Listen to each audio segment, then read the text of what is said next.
Certo, vamos mergulhar de cabeça nisso. Boas-vindas a mais uma análise visual. Hoje o foco é destrinchar um dos documentos mais vitais para a segurança do trabalho, a famosa NR35. Para quem atua com manutenção preventiva urbana ou enfrenta os riscos na pintura de fachadas, isso passa longe de ser só um calhamaço de regras. É literalmente a ciência que preserva vidas e garante a valorização do patrimônio.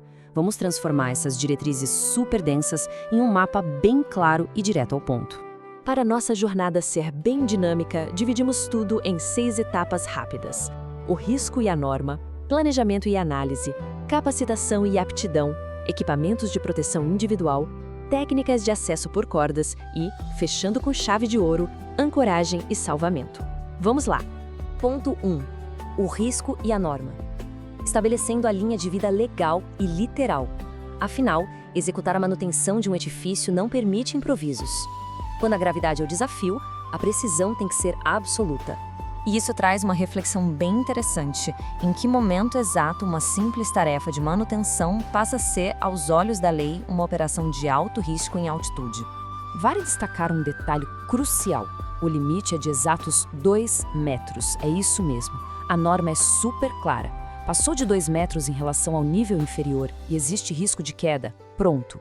O gatilho jurídico de todo o arcabouço da NR35 é acionado na hora. Não importa se a operação acontece num andaime, numa escada ou na beirada de um arranha-céu.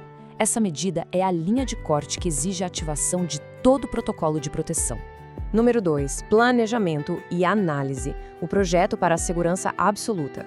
Esta é a fundação obrigatória, aquilo que precisa estar sólido muito antes de alguém encostar em um cinto de segurança.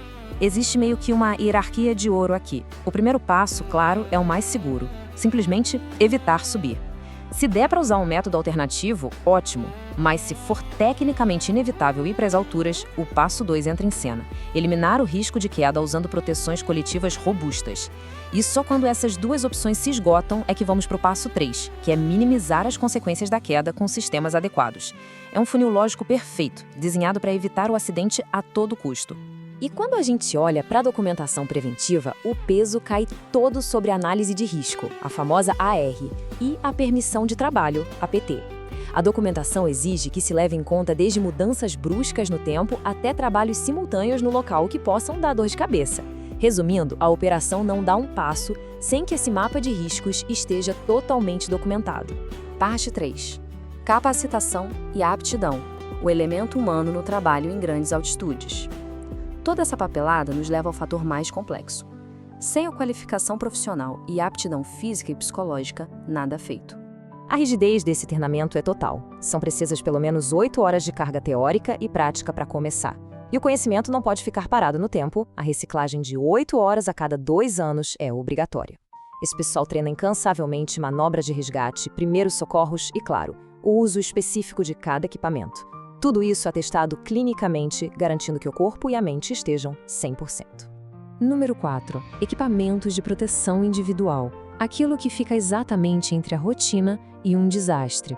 Com a equipe afiada, entramos na área da tecnologia embarcada no uso de EPIs contra quedas.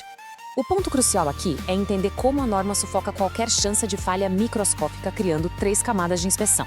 Tem a inicial, logo que o material chega, a rotineira, que é aquele cheque visual e tátil metódico antes de todo o santo turno, e, em contraponto, a periódica, super minuciosa e documentada que não passa de 12 meses. É uma verdadeira arquitetura de controle para impedir que o desgaste natural vire um colapso estrutural. E aí esbarramos neste número, 6 kN.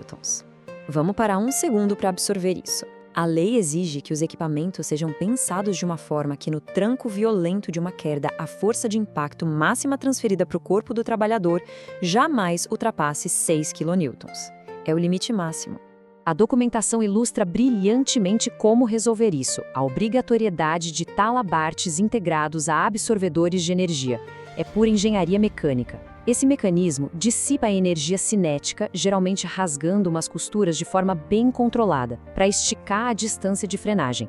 Isso garante que os órgãos internos e a coluna não sofram traumas ao frear aqueles 6 kN. 5. Técnicas de acesso por cordas. Anexo I. Executando a manutenção de fachadas com segurança. O nível de complexidade sobe muito quando o foco vai para intervenções delicadas que não permitem estruturas fixas. A dinâmica aqui é super rigorosa. As tarefas exigem equipes de pelo menos 2 pessoas com supervisão contínua. Mas o grande segredo é a redundância absoluta. A operação obriga a conexão a no mínimo 2 cordas com sistemas de ancoragem completamente independentes, a corda de acesso e a linha de vida. Se o sistema principal falhar, o secundário já está lá segurando a barra. E as cordas são inspecionadas a cada 6 meses, sem choro. Agora, um dado surpreendente que paralisa frentes de trabalho inteiras. A norma decreta a interrupção imediata de qualquer acesso por cordas se os ventos passarem de 40 km por hora. Essa pausa é inegociável para evitar que os operadores virem pêndulos humanos batendo contra a estrutura de concreto.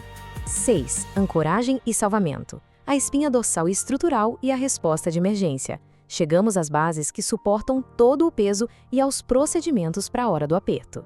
Os sistemas de ancoragem são um assunto tão sério que a norma exige projetos feitos exclusivamente por profissionais habilitados. E o nível de rastreabilidade impressiona. Os pontos de fixação precisam mostrar claramente o fabricante, o lote e a força máxima suportada. Definitivamente não existe espaço para achismo na hora de prender uma linha de vida no topo de um prédio. E por último, o alerta mais sensível de todos, o plano de resgate. Ficar imóvel e pendurado no cinto estrangula a circulação rapidinho, causando a temida suspensão inerte, que pode levar a um choque fatal. Por conta dessa urgência médica, o plano briga que a equipe dimensione técnicas ultravelozes focadas unicamente em reduzir esse tempo de suspensão. É uma corrida implacável contra o relógio. A NR35 salva vidas. Segurança e altura é prioridade. Essa síntese reflete perfeitamente o arco da norma. Cumprir essas medidas não engessa o trabalho. Pelo contrário, atua como uma garantia indispensável para viabilizar operações incrivelmente complexas, preservando todo mundo que está envolvido. E fica o questionamento final.